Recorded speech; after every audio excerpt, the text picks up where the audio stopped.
As part of We the People, celebrating 250 years, here's this day in history.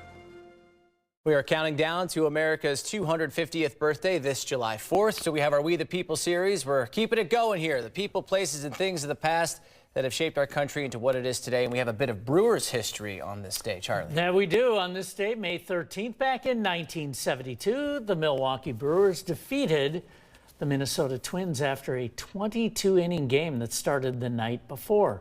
The Brewers were on the road at Metropolitan Stadium, playing in just their second season since moving from Seattle.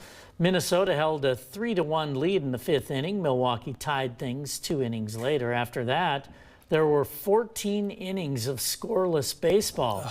The game was suspended in the top of the 22nd inning and resumed the next day. The Brewers would break the tie when play started up again, with Mike Ferraro singling off future Baseball Hall of Famer Bert Blyleven.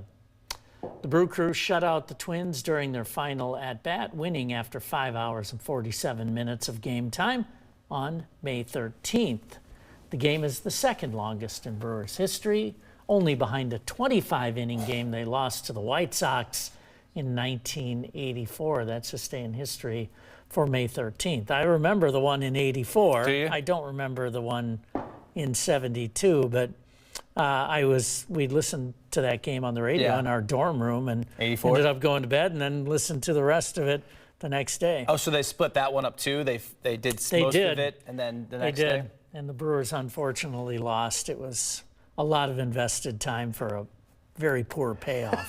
I wonder if fans that went the night before came back in the morning to watch it finish, you know? I don't know how they did it. Yeah, how did they do that? I want to say it was in the afternoon the next day, so I don't know if they played it before. Yeah. It's a lot of baseball. The next game, yeah. Pretty cool. Thanks, Charlie.